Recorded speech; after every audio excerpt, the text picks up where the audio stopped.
So we're here at Hollywood Studios today, and I wanted to talk to you about something that has been kind of going around. People have been discussing this, and I wanted to share my 2 cents. I do every once in a while, so if you've heard me say this before, just bear with me. I want to talk about height requirements and size requirements for attractions. Now, this is an important topic for a few different reasons. First and foremost, because summer is upon us, and I know a lot of people are getting ready to come to Walt Disney World, especially with their kids, and they're thinking, will my kid be able to ride whatever attraction?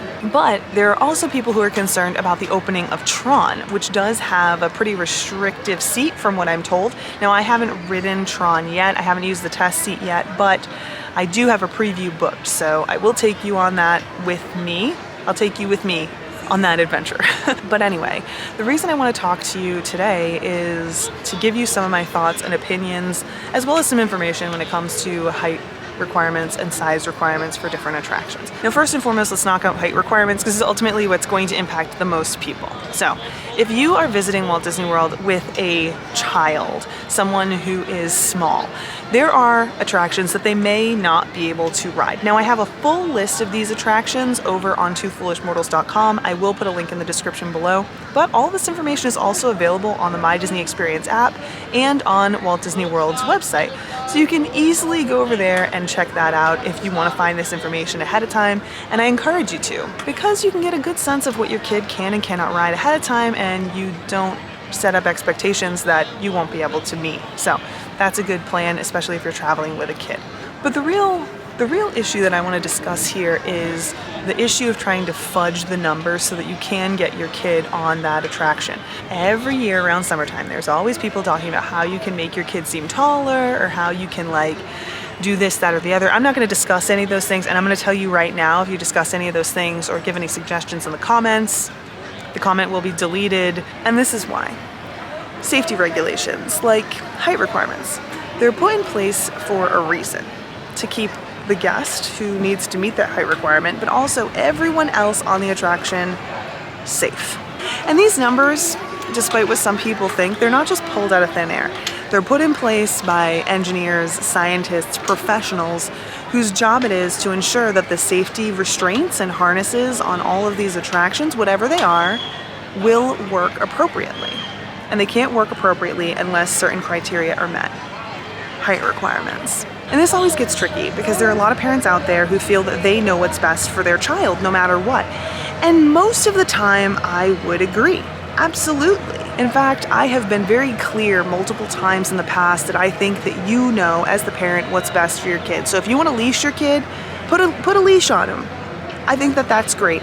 I don't think that anyone has any business judging you for doing what you need to do to wrangle your kid. You want to give them an iPad so that they can be entertained while standing in line, you do that. You want to put your 8-year-old in a stroller? This is another thing that's come up recently. Who cares? You do that if you think that that's what's going to keep your child safe.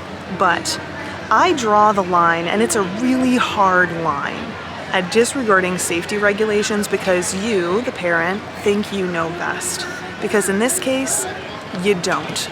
And I know that this is going to be a harsh reality to hear for some people, but I'm going to say it because I think that people are being way too delicate with this. But if you're trying to fudge the numbers and get your kid on an attraction that they're not big enough to ride, it's not just that you're risking a scraped knee or a bumped head.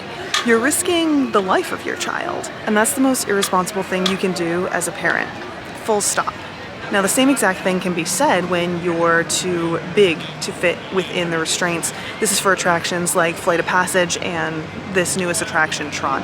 There are a lot of different things that could make you too big for this attraction. I know there are a lot of people saying that has something to do with your overall size, calling attractions like Tron and Flight of Passage fat-phobic. I don't know how I feel about that, mainly because there are a lot of accounts relating to size of your calf muscle. You don't necessarily have to be overweight to not fit. You could just be too tall or whatever. This is unfortunate. It will limit the number of people who can experience the attraction, particularly on Flight of Passage. Tron has an alternative. They have these seats that you can sit in, their standard seats, not like the motorcycle seats. But at the end of the day, these restrictions are still in place to ensure your safety. And if you look up the news here in Florida, you'll see that they're, again, in place for a reason. Someone just died at a FREEFALL attraction because they didn't fit in the restraints appropriately. So, like, this isn't stuff that people like me say because we're just like trying to be, I don't know, interesting, or we're trying to say something like that gets attention. We're saying it because it's real. It's real.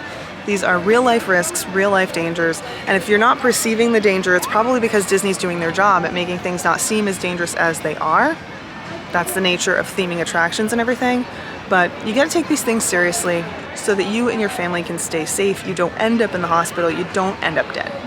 But that's all for now. Thanks for taking the time to listen to what I had to say. Hopefully you'll take it into consideration during your next Disney trip. But for now, I think I'm gonna head in. Doesn't look like the lines are getting much shorter than they are right now. So yeah, again, don't forget to check the description for links to information about height requirements, and I'll see you in the next one. Bye.